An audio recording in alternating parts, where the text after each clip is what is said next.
Good afternoon. It's Saturday afternoon, and posting videos can be therapeutic for me, especially when I share recent findings that help me to understand the group I was in for over 40 years of my life.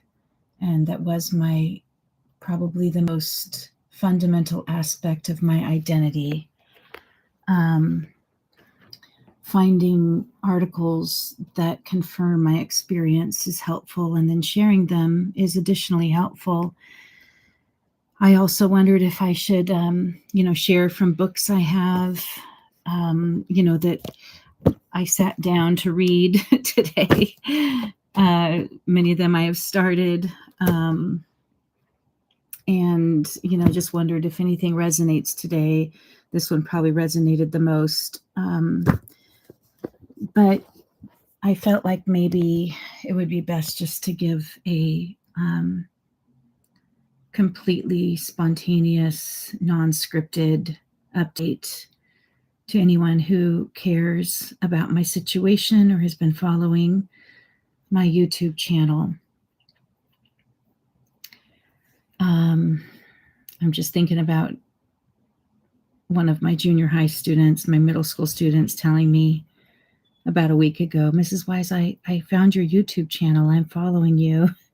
So dear Mariah, this isn't probably age appropriate for you if you're watching this, but you matter to me, and I understand that speaking publicly, you aren't sure who will listen, and it's not an easy thing to do. So I wanted to just address some things. I don't know if this is my mic. It said my iPhone is my mic, so I'm trying to hold my phone up. Robert Taylor this morning posted a video about being gracious toward people who are going through identity crises or even a change in their identity. And I want to echo that. I honestly have loved the Lord supremely, and I really do believe with my whole heart, soul, mind, and strength since I was little.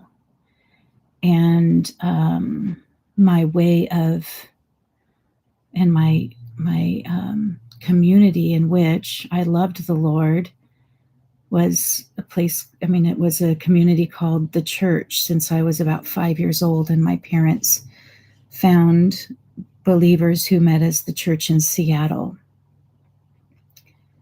And I just loved going to meetings since I was really little.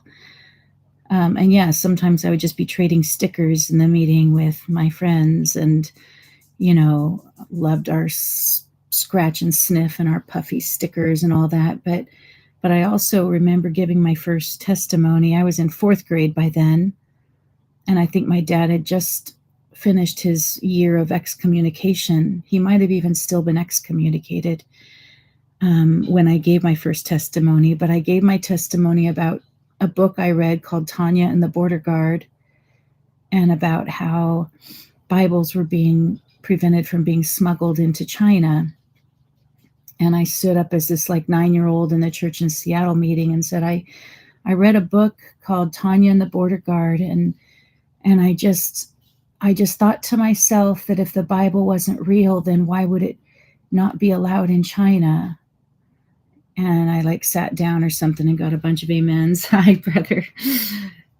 And I just love the Lord, and I love the Bible. And I went to a camp called Camp Parsons several times, but one of the times I was going into 7th grade, and Ted Williamson shared at a fireside campfire meeting about how all of his friends, pretty much that he grew up with in the church, and that's the local church, the Lord's Recovery, how all of them had left except him. And that, I believe I'm saying this right, and Ted, if you watch this and I have something wrong, please forgive me, at least most of them had left. But he said, and he cried during that campfire testimony, And he said he felt the reason he never left the church was that he read the Bible every day. And so I wrote in my Bible, which I could find. I don't think it's within reach. So, but I wrote in my Bible, I vow to read my Bible every day. And it was so that I wouldn't leave the church. I wouldn't leave this community. And I started reading the Bible every day for many years. And through my high school years, I remember waking up one day thinking I fell asleep early last night, earlier than I thought I would, and I don't know if I read my Bible, and I was scared I would leave the church then, because I needed so badly to have something that would keep me in the church like it did for Ted.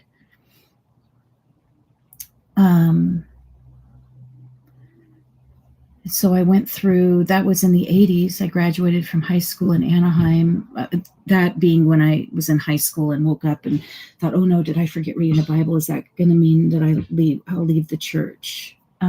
Lots of fear of leaving the church growing up.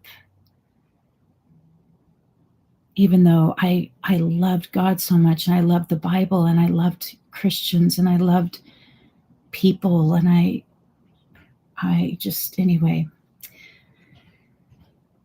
My point is, leaving the church, and that meaning this community, was like the most terrible thing I could ever imagine.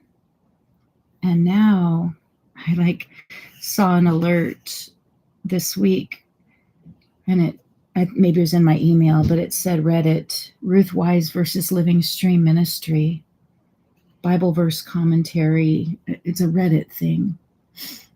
And I just thought, it's so crazy. Ruth Wise versus Living Stream Ministry. I mean, I helped with the recovery version. I was given an assignment because I studied Hebrew. I was given an assignment to compare all of the parallel texts and their translations into English. So if there was parallel text in the Old Testament in the Hebrew, then the translation in our recovery version should be the same in English. If there was a difference in the Hebrew, then there should be a difference in our English translation. And I mean, I helped work on the recovery version, and I proofread probably countless Holy Word for Morning Revival devotionals. Even when I was giving birth to Nathan or Christy, I had one of my my proofreading assignments with me in the hospital to work on, because I thought, well, this will be good for me to be getting into the Word while I'm giving birth. Thank you. And good. Thanks, brother, for letting me know the sound level is good, because I still don't quite know how to check that. Anyway, my point is, I was so all in for the Living Stream Ministry, and I still have nothing against a publishing company. I have nothing against people publishing books about the Lord and that could help people.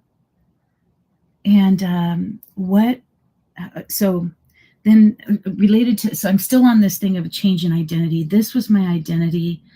And then my whole identity, my whole ambition in life was to be a good wife. That was it.